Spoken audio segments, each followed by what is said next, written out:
सो retirement, although मैंने कोई script नहीं बनाई है आपको डिफ़ाइन करने के लिए, but yes if in case मुझे आपको डिस्क्राइब करना हो, so I can only say that you are my super hero. And yes, आपके लिए एक छोटा सा सरप्राइज प्लान किया है, so hope you like it. And I will not say कि आपका रिटायरमेंट हो गया, जस्ट दैट कि you have completed your first inning and now it's time to begin your second inning. So all the best and keep singing. All the best.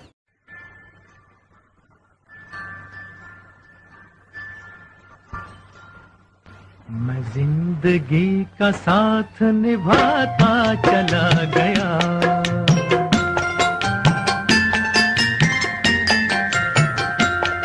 हर फिक्र को धुएं में उड़ाता चला गया, हर फिक्र को धुएं में उड़ा।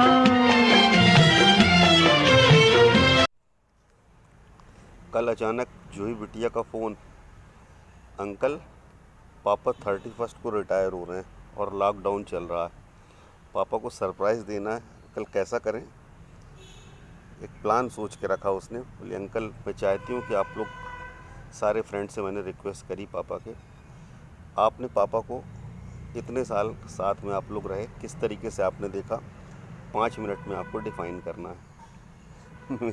मुझे लगा मेरे लिए बड़ा इससे सीधा साधा और सरल काम और क्या हो सकता है। ये क्रिस्टल क्लियर आदमी के बारे में कुछ बोलने के लिए मुझसे कहा जा रहा है, जिसको क्रिस्टल क्लियर मतलब जिसको बड़ी सीधे से आदमी आर पार देख सकता है, इतना सीधा सच्चा आदमी। लेकिन जब बोलने बैठे तो लगा कि क्या बोले, कहाँ से शुरू करें और कहाँ ख़त्म करें। भाई साहब अपने दोस्तों की पूरी टीम के एक हरफन मौला खिलाड़ी, जिस आदमी ने न कभी जिंदगी का साथ निभाता चला गया, क्रिकेट ग्राउंड में जाने के पहले न कोई तैयारी करी, न सोचा, बस जिस हिसाब से गए कि हर बॉल को मुझे मारना है, बाउंड्री के पार पहुंचाना है, वही हाल भाई साहब का ज़िंदगी में रहा। ज़िंदगी को उनने अच्छे बैट्समैन की तरह उन्हें दिया। ये जो गाना पीछे बैकग्राउंड में बज रहा है, भाई साहब की पूरी झलक इस गाने में मिल जाती कि हर फिक्र को धुएं में उड़ाता चला गया।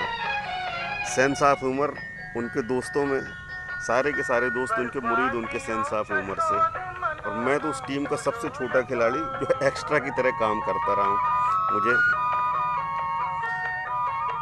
भाई साहब पूरी ज़िंदगी को उनने जिस तरीके से, जिस फितरत के साथ जिया। गाना तो ज़रूर देवानंद का बज रहा है, लेकिन उनकी ज़िंदगी में मुझे एक गुरुदत्त दिखाई देता है। कितनी भी मुश्किल किसी भी तरीके से, कुछ किसी भी फ़कीरी में एक बादशाह को जिस तरह से जीते हुए अगर कोई देखना चाहे तो अभय भाई साहब को जी करके देख सकता है। कुछ भी तकलीफ़ थी, कहाँ थी, किस तरीके से, किन किन समयों पे मैं उनके साथ में रहा, लेकिन जो प्रेरणा उनको देख करके मुझे जीने की मिलती वो शायद किसी और के साथ नहीं मिल पाई। एक सीधा सच्चा आदमी, और क्या क्या बोलूँ उनके बारे में। ज़िंदगी अगर आदमी जीना सीखना चाहे तो वो है केवल अभय भाई साहब, जिनसे सीखी जा सकती है।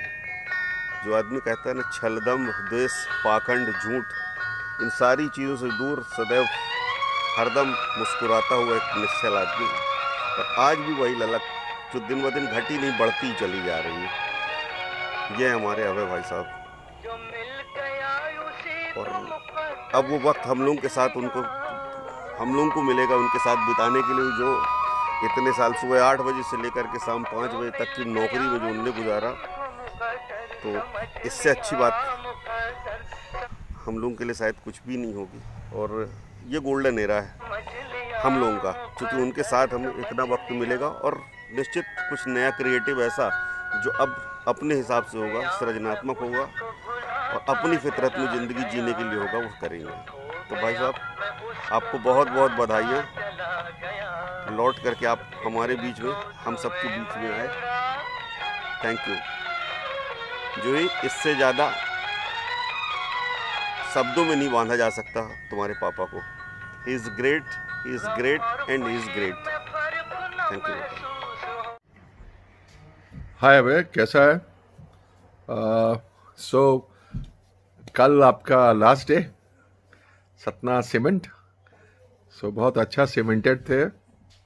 Anyways, Abhay, I still remember वो कॉलेज वाले दिन जब हम समरिया चौराहा से आपके साथ में कॉलेज जाते थे और चाय पीते थे बस में लटक के। फिर आपके साथ में जो आई थिंक एक मैच था जहां पहली बार आपसे मुलाकात हुई थी। फिर उसके बाद में आप सतना सीमेंट ज्वाइन कर लिए थे and then from there onwards वो billiards and everything. And frankly speaking Abhay, आप मतलब फॉर मी मेरा एक अलग सा रिलेशनशिप था आपके लिए। दो खेलते तो सब थे, राजेश, पप्पू दा, किट्टू एंड एवरीवन, बट मेरा पता नहीं, समहाउ आपके लिए एक अलग कनेक्ट था और बहुत अच्छा कनेक्ट था। And I personally feel very very different with you. और don't worry psyche, which I call you always, don't worry psyche. 1 तारीख को इंदौर पहुंच जाओ, साथ में रहेंगे, फिर साथ में काम करेंगे and you will also get occupied and मैं भी रहूँगा। तो that is my request to you and don't get कि एक वो होता ना कि फ्री हो गए तो अब क्या, what next, nothing like that. Come to Indore. Anyways, take care, stay safe and enjoy life.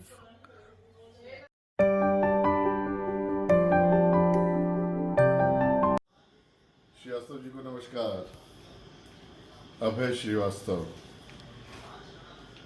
ये बताना मुश्किल है कि हम लोग की दोस्ती कब से हुई, कितने साल पुरानी है, लेकिन हाँ ये कह सकते हैं कि ऑलमोस्ट 50 साल तो हो ही गए होंगे।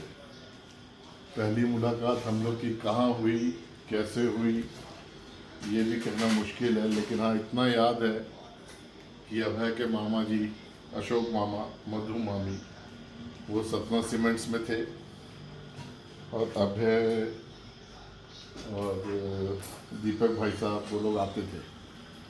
उनसे हम लोग का काफ़ी फैमिली रिलेशंस था, परिवार जैसे संबंध थे, तो काफ़ी आना जाना था। वहाँ पे अभय से मुलाकात हुई और धीरे धीरे फ्रेंडशिप होती गई। बहुत ही क्लोज और फास्ट फ्रेंड हम लोग आई थिंक 1975 के आसपास हुए, जिस समय सतना में क्रिकेट काफ़ी जोर शोर से शुरू हुआ था। सतना सीमेंट में हम लड़के लोगों ने क्रिकेट टूर्नामेंट शुरू किया था, खोखन मेमोरियल टूर्नामेंट। उसमें अभय श्रीवास्तव और राजकुमार श्रीवास्तव यंगस्टर्स में काफ़ी अच्छे बैट्समैन थे और काफ़ी स्टाइलिश भी थे। वहाँ से उनका नाम हुआ, फिर धीरे धीरे फ्रेंडशिप बनती गई। मुश्ताक अली सतना आए, उनके अंडर में कोचिंग लिए, फिर एक बहुत ही स्ट्रॉन्ग बॉन्डिंग हो गई जो अभी तक है। पर्टिकुलरली हम लोग 5-6 फ्रेंड्स थे। मैं हो गया, राजेश शुक्ला हो गया, प्रफुल्ल शर्मा हो गए, अभय श्रीवास्तव हो गए, रतन श्रीवास्तव हो गए, आलोक बिरला हो गए। तो धीरे धीरे इतनी ज़्यादा बॉन्डिंग हो गई कि मतलब एक प्रकार से हम सब लोग जो है वो भाई की तरह रहते थे और किसी से कोई चीज़ छुपाना नहीं, कोई चीज़ वो नहीं, कौन क्या कर रहा है, कोई किसी के भी जेब में हाथ डाल देते थे। पर्टिकुलरली राजेश शुक्ला की जेब में ज़्यादा डालते थे क्योंकि वही बैंक में मैनेजर था, वही अच्छा था। रात को 2-2, 2:30, 3-3 बजे तक हम लोग साथ घूमते थे। फिर उसके बाद अभय ने सतना सीमेंट में जब ज्वाइन किया तो वहाँ से और ज़्यादा क्लोजनेस हो गई, बहुत ज़्यादा। वो क्लोजनेस जो है वो अभी तक बरकरार है। साथ में क्रिकेट खेलना, लंच में कभी कभी अभय घर आ जाता था, कभी कभी हम लोग साथ में लंच करते थे, या लंच करके जब घर से जल्दी आ जाता था तो भी घर आ जाता था। टीवी रूम में बैठ के गिटार बजाना, हारमोनियम बजाना, मस्ती करना। शाम को जाते समय वो हरदम मेरे से मिल के ही जाता था। नॉर्मली हम लोग क्लब में इकट्ठा हो जाते थे, राजेश, रतन वो भी क्लब आ जाते थे, लंबू वहीं रहता था। तो वो हम लोग का फिर बिलियर्ड्स का फेज चलता था। तो इस तरीके से कई सारी यादें हैं, कई सारी चीज़ें हैं, और ये एक दो दिन या एक आध महीने की बात नहीं है, सालों साल 10, 12, 15 साल हम लोग इसी टाइप से निकाले। क्रिकेट खेलने जाते थे तो लंबू के एम्बेसडर, उसके अंदर लोग 6-7 लड़के हरदम साथ रहते थे, या राजेश की जीप या राजेश की कार में, या सतना सीमेंट की टीम में जाते थे बस के अंदर। तो हम लोग का मस्ती करना, गाना, ये लोग सब गाना गाते बजाते, हुड़दंगी करना, कई करना। तो एक वो अलग ही बॉन्डिंग थी। और अभय और आलोक, अभय जब सतना सीमेंट स्टोर्स में सर्विस करता था तो अगर कोई क्रिकेट मैच हो रहा होता इंटरनेशनल लेवल का, तो ये लोग घर आ जाते, बरंडे से सीधे टीवी रूम में आ जाते, टीवी ऑन करके थोड़ी देर मैच देखते। कई बार हम लोग को मालूम ही नहीं पड़ता कि ये लोग घर आए हैं, मनकू को बोल के चाय कॉफ़ी नाश्ता करके निकल जाते थे। तो मतलब बहुत ही इनफॉर्मल थे हम लोग, कोई ऐसा फॉर्मेलिटी नाम की चीज़ ही नहीं थी, जो अभी भी नहीं है। कई ऐसे इंस्टेंसेस हैं। उस समय हम लोग को इंग्लिश म्यूजिक का काफ़ी ज़्यादा क्रेज़ था। तो अभी हम लोग का जो ग्रुप का जो नाम है वर्ल्डी सॉन्ग्स, वो ग्रुप का नाम क्यों है ये मेरे ख्याल से अभय ज़्यादा अच्छे से बता पाएगा कि वर्ल्डी का मतलब क्या है। और बताने के पहले ये मेरे ख्याल से 15-20 मिनट हंसेगा कि वर्ल्डी क्या था। एक बार ऐसे ही क्रिकेट खेल रहे थे ट्रायल्स में, मेरी एक बॉल पे अभय के यहाँ बीच में मूंछ पे लगी थी, और उसकी खाली बीच से मूंछ उड़ी थी, अगल बगल दोनों तरफ मूंछ थी। तो उसके बाद में जब भी हम लोग ऐसे कुछ होते थे तो मैं उसको ऐसे थूथन पकड़ के बोलता था, तेरा थूथन नोच लूँगा। ये सब है। अब उसमें एक इनिंग उसकी कंप्लीट हो गई है, वो अपनी सर्विस से 31 जुलाई को रिटायर हो रहा है। And I wish him all the very best. खूब हेल्दी लाइफ रहे। अभी उसने योगा शुरू कर दिया है तो वो कंटिन्यू करे, अपनी हेल्थ पे ध्यान दे, और फ्रेंड्स के साथ जैसे पिछले 45-50 साल एंजॉय किए हैं, आने वाले अगले 45-50 साल और एंजॉय करें। अब वो फ्री हो गया तो सब फ्रेंड्स के पास जा सकता है, रह सकता है। तो wishing him all the very best. और हाँ, उसकी जब शादी हुई थी तो भाभी को देखने भी सबसे पहले हम और उषा गए थे दास बाबू के घर में। भाभी से हम लोग वहीं मिले थे फर्स्ट टाइम। और अभय की शादी मेरे ख्याल से 26 जनवरी के आसपास हुई थी, शायद 23-24 जनवरी को थी। तो उसकी शादी में भी बहुत मज़ा किए थे। फिर रिसेप्शन में भी काफ़ी ज़्यादा हंगामा था। फिर अभय उषा की शादी में जोधपुर आया था, पूरा एक ग्रुप आया था हमारा। मेरी शादी में ये लोग सब आया था, पूरा ग्रुप। वहाँ पे अलग ही एंजॉयमेंट किया था हम लोगों ने। फिर आलोक के यहाँ वापस हम लोग सब इकट्ठे हुए, वो एक और एक मेमोरेबल ट्रिप थी। आलोक के यहाँ 2 बार इकट्ठा हुए, एक बार आलोक की 50th बर्थडे पे, दूसरा उसके बेटे उदित की शादी में। वो एक अलग ही एंजॉयमेंट था। वापस हम लोग सब इकट्ठे हुए थे, काफ़ी टाइम बाद हम लोग इकट्ठे हुए थे। तो वापस पुरानी यादें बातें करके, याद करके वैसा रहा। तो बहुत अच्छा दौर गुजरा हम लोग का, बहुत हम लोगों ने एंजॉय किया। कोई भी चीज़ सीरियसली ली नहीं, इवन स्पोर्ट्स को भी एज ए कैरियर सीरियसली नहीं लिया।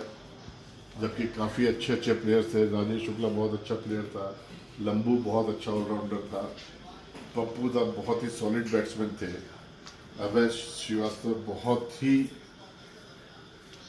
ऑफेंसिव बैट्समैन था, उस समय का वीरेंद्र सहवाग कह सकते हैं। मदन लाल को इसने जेपी सीमेंट्स में जब मदन लाल को इसने मारा था उसकी पहली बॉल पे एक्स्ट्रा कवर के ऊपर से चौका, तो मदन लाल क्या मुंह खुला का खुला रह गया था। तो ये सब है, बहुत सारी चीज़ें हैं, ऐसा कुछ कंप्लीट करना आधे घंटे में या 1 घंटे के वीडियो में मुश्किल है। लेकिन हाँ बस यही है कि बहुत अच्छा दौर गुजरा हम लोग का। कभी हम लोगों के आपस में ऐसा कोई मन मुटाव खटपट नहीं हुई कि किसी का ईगो बीच में आया हो। किसी फ्रेंड के बीच में कभी कोई ईगो नहीं रहा। लंबू कितना भी बड़ा हो गया हो लेकिन उसने फ्रेंडशिप में कभी भी वो चीज़ नहीं आने दी। राजेश शुरुआती दिनों में खाली वही एक कमाता था, बहुत अच्छा कमाता था, लेकिन कभी भी उसने पैसे को लेके वैसा कुछ नहीं किया। तो बहुत अच्छा ग्रुप था, बहुत अच्छा चले। अभय के साथ बहुत अच्छी अच्छी यादें हैं। बस उसको यही बोलेंगे, wishing him all the very best for his future. भगवान उसको स्वस्थ रखे, हेल्दी रखे। All the very best Abhay, see you soon, bye.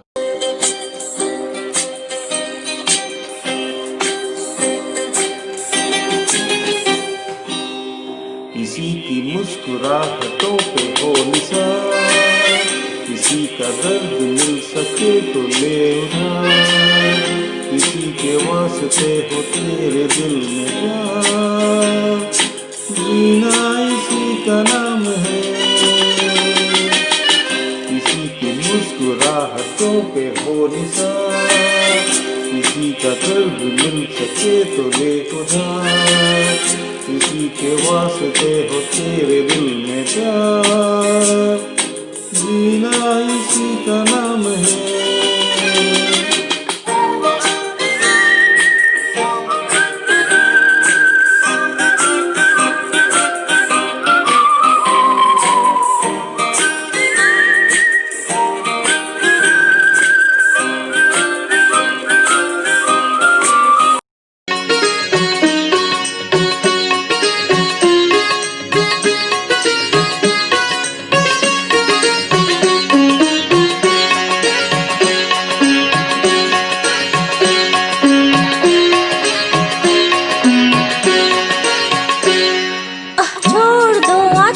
जमाना क्या कहेगा, ओ छोड़ दो आंचल, जमाना क्या कहेगा।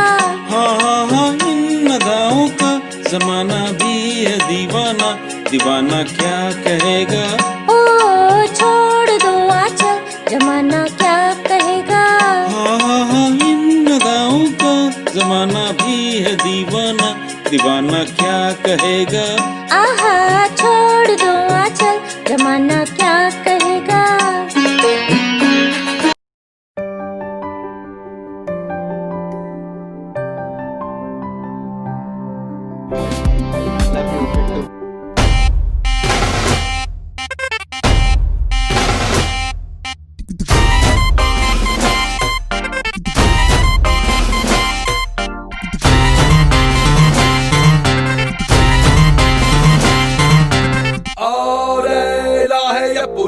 बोले तो कान खोल के सुन। Congratulations छोटे नाना on your retirement। अब आपके पास थोड़ा फ्री टाइम बचेगा तो मैं आपसे ऑनलाइन क्रिकेट क्लास ले सकता हूँ। Congratulations छोटे दादाजी, आपकी तो पूरी आपको छुट्टी हो गई कल। क्या करें? आप क्या करोगे?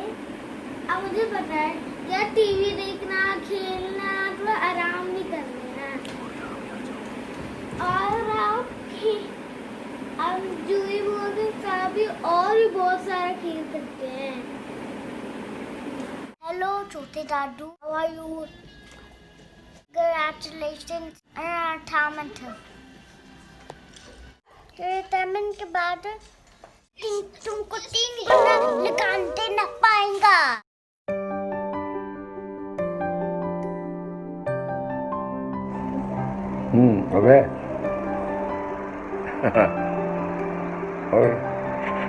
अब तो तुम बुजुर्गों में आ गए।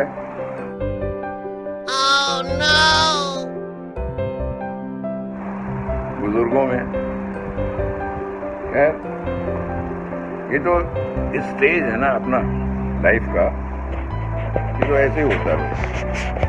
और हम इस सब स्टेज से निकल चुके हैं और निकल रहे हैं, ऐसी कोई बड़ी बात नहीं है। और एक चीज जो हमने देखा है कि तुम्हारे अंदर एक चीज है, रिदम, ट्यूनिंग करना। जो भी चीज है ना उसको तुम ट्यून कर लेते हो, उससे थोड़ा इजी हो जाता है। और ये सपोर्टिंग है, लाइफ सपोर्टिंग। अब ये जब क्वालिटी तुम्हारे अंदर आ गई है ना, तो तुम्हें एडजस्ट करना आता है और तुम हर जगह एडजस्ट कर लेते हो, तो कोई दुख की परेशानी की बात है नहीं। और बड़ा सीधा सा फंडा है कि ये जो लाइफ होती है ना रिटायरमेंट की, इसमें टाइमिंग जरूरी है। 24 घंटे में आप क्या क्या एडजस्ट कर सकते हो अपने आप को, सिर्फ टाइमिंग है। सुबह से लेके सोने तक के समय का उपयोग करना, हमें किस टाइम क्या करना है, सुबह से लेके खाने के टाइम तक क्या करना है, और खाने के बाद फिर क्या करना है, और फिर रात है ही। Hello Abhay, happy retired life, and this song dedicates to you, and तुम बहुत अच्छा गाना गाते हो, मगर मैं कोशिश कर रहा हूँ कि शायद इस गाने में तुम्हारे जीवन का सार हो। किसी की मुस्कुराहटों पे हो निशान, किसी का दर्द ले सके तो ले उधार, किसी की जिंदगी में हो प्यार, जीना इसी का नाम है। अपने जेब से फकीर हैं, फिर भी यारो दिल से हम अमीर हैं। हाय भैया, हैप्पी रिटायरमेंट लाइफ। खूब खुश रहिए, खूब गाना गाइएगा, खूब खुश रहिएगा। Happy retirement life.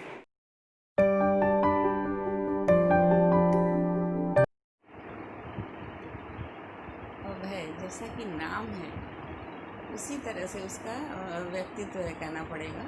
और आज उसके लिए मुझे बोलना पड़ रहा है, मतलब ताज्जुब हो रहा है कि ये इतना बड़ा हो गया कि अब इसका रिटायरमेंट हो रहा है। रिटायरमेंट के टाइम कुछ उसकी बचपन से लेके बड़े तक की कुछ खट्टी मीठी यादें हैं जो कि हम सबके साथ शेयर कर रहे हैं। वैसे सभी को पता होगा कुछ बातें, जैसे इसकी बचपन में एक बार, ये करीब 8 साल का होगा और बाल कटाना था इसको, तो सब लोग बिज़ी थे किसी की शादी में, शायद पुल्लू मामा की शादी थी।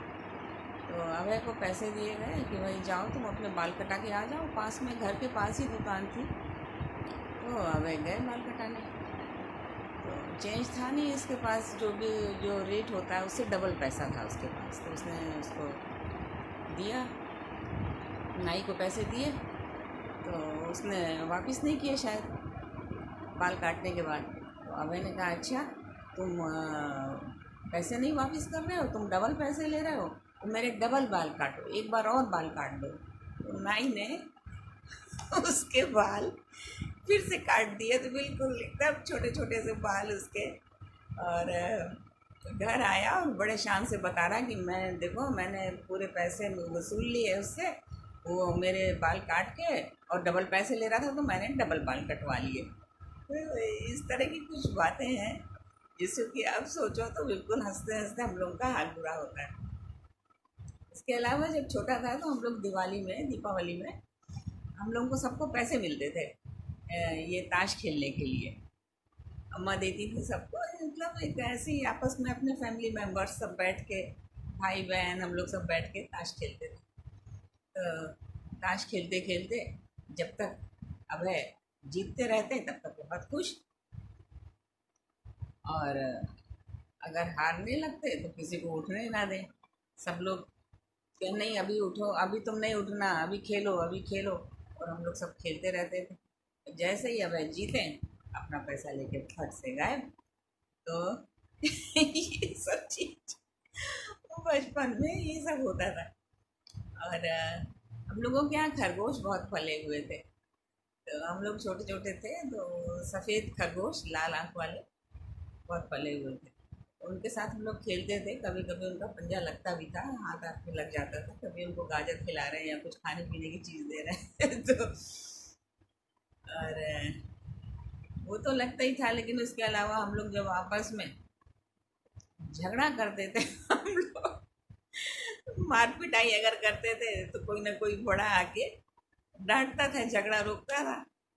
चुपचाप मारने का तरीका ये था, हम लोग किसी को पता ना चले वो नाखून से नोच देते थे एक दूसरे को। नाखून के निशान हाथ में मुंह में ऐसे बने हुए।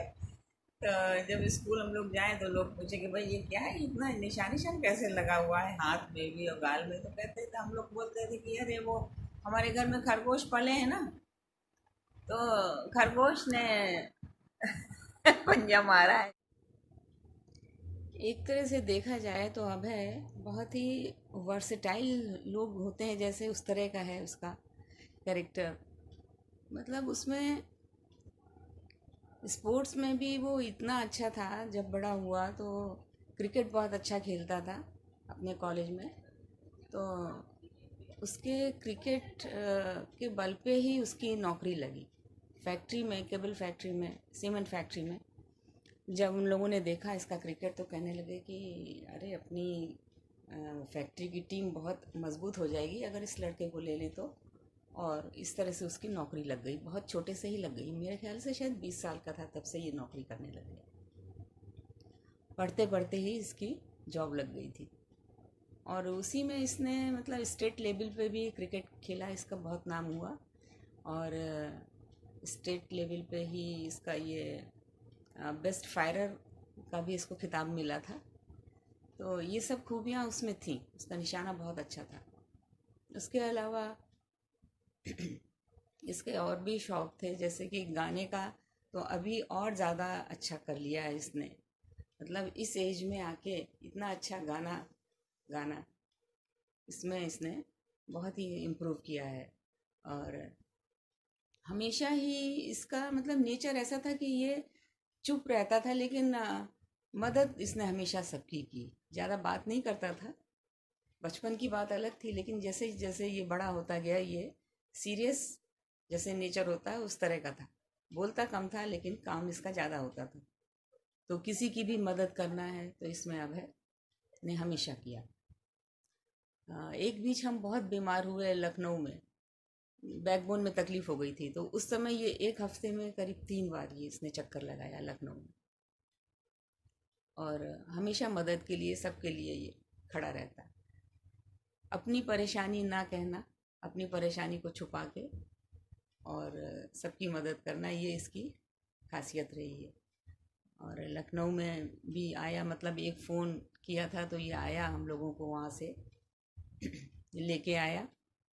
और कुछ भी मतलब इसको बस एक बात कहने की ज़रूरत होती थी और ये फट से उसके लिए तैयार हो जाता था। बच्चों की भी इसने मदद की।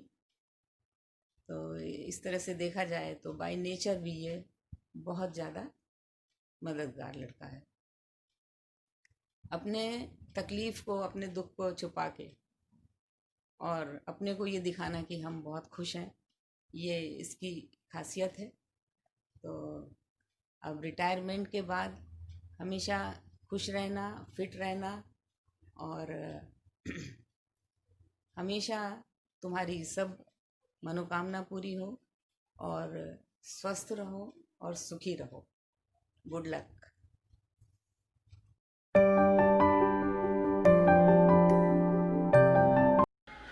Hello mama, wish you a great retirement. I hope कि आपका जो कैरियर था वो बहुत अच्छा था और आपने बहुत अच्छा किया। एंड आई रियली विश कि जो आपकी सेकेंड इनिंग है वो और अच्छी हो, होपफुली क्रिकेट में हो। जैसा आपने कहा था कि आपको ऑफ़र है कि क्रिकेट सिलेक्शन कमेटी में शायद आप जा सकते हैं, तो आई रियली विश कि सब अच्छा हो आपके साथ, and wish you a great health and success always. Happy retirement मामा ji, wish you a happy and healthy life ahead. Hello Abhay Mama, congratulations for your retirement and best of luck for your second innings। और मैं यही कहना चाहूँगा कि अब आपके पास खाली समय है तो दोस्त लोगों को पान बना के खिलाइए, खाइए और खुशियाँ बांटिए। ओके, तो खुश रहिए, स्वस्थ रहिए, मस्त रहिए और व्यस्त रहिए। Congratulations mama on your retirement. अब जो जीवन का नया अध्याय है उसके लिए ऑल द वेरी बेस्ट। और आप शुरू से हम लोगों के लिए इंस्पिरेशन रहे हैं कि जीवन को किस तरीके से अंदर से टफ बन के जीना है। तो I just wish all the very best for the rest of your life. गाने गाइए, घूमिए, अपने हिसाब से लाइफ जिए और खुश रहिए और बहुत हेल्दी रहिए।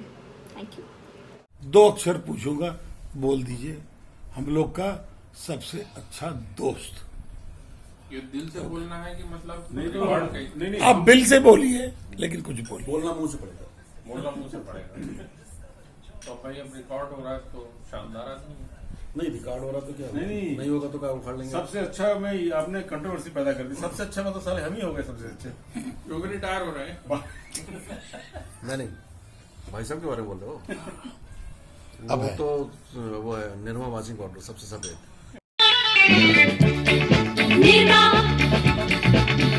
क्या बात है, निर्मा वाशिंग उससे सफेद, उससे प्रेमी, उससे शांत, सौंप और सागर जैसा गंभीर आदमी। क्या बात है, वेरी नाइस। और बहुत बढ़िया। सबसे बड़ी चीज कि दुनिया में बुरा करना तो बहुत दूर की बात है, सोचना भी उनके लिए गुनाह है। हाँ। किसी का भी। ठीक बात है, ग्रेट, राइट। बहुत ही बड़ा मतलब कहते हैं ना, लवली एल्डर लाइफ। बात मत बोले, मेरे शर्म आ रही। राजेश क्या बोलते हो भाई बारे में? अपने बारे में बोलना पड़ेगा। शानदार बड़े भाई और हम लोग के आदर्श। क्या बात। और बचपन से हमारे फैन 80 में हम देखते थे इनको। गाड़ी वाला आदमी आता था, मतलब आदमी नहीं होता था, बहुत अच्छा सा यंग लड़का होता था और हम बच्चे होते थे और बिना सोचे समझे गेम को ऐसे बल्ला मारते थे, चाल चली जाती थी। राइट, सरलता से जितना बिल्कुल राइट, बहुत बढ़िया। गुड्डू क्या बोलते हो भैया के बारे में? तुम तो उनसे दूरी रहे हो, नहीं तो लेकिन जानते रहे उनके बारे में। उनको बचपन से देखा हाँ है। वो बहुत ही मतलब मेरे को सपना में उससे अच्छे क्रिकेटर नहीं दिखे। क्या बात, वाह। फिर एक से लोग बैठे नहीं। एक बार वेंकट टू स्कूल मैंने देखा, पीएससी के खिलाफ इन्होंने इतना बेहतरीन 90 मारा था।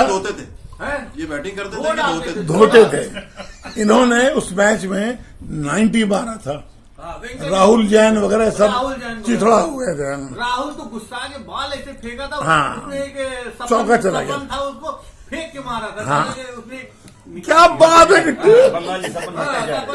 याद है ये। सर आप क्या बोलना चाहेंगे? मैं केवल इतना कहूंगा कि जब भी हमने बैटिंग की साथ में बड़ी बड़ी पारियां खेली हैं दोनों ने, तो हमें रनिंग बिटवीन द विकेट में कॉल करने की जरूरत नहीं पड़ी। तो इससे मतलब आप समझिए कितनी अच्छी अंडरस्टैंडिंग है। वो शॉर्ट पीरियड के लिए रहती थी, क्योंकि लॉन्ग इनिंग हम खेल नहीं पाए कभी। तुम और किट्टू खेलते थे बस, अपन तो गए कभी भी अभय के सामने जितनी भी बैटिंग की है और कम से कम सैकड़ों बार की होगी, कोई गिनती नहीं है उसकी, मगर हम लोग कभी कॉल नहीं करते थे, बोलना ही नहीं है, कम या बोलना नहीं है। कुछ दोनों की समझदारी इतनी अच्छी थी तो आप समझिए कि इशारे पे काम कर लेते थे। है राइट।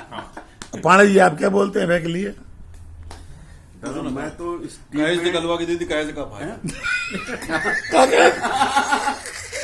वो तो हम कहे दिन पहले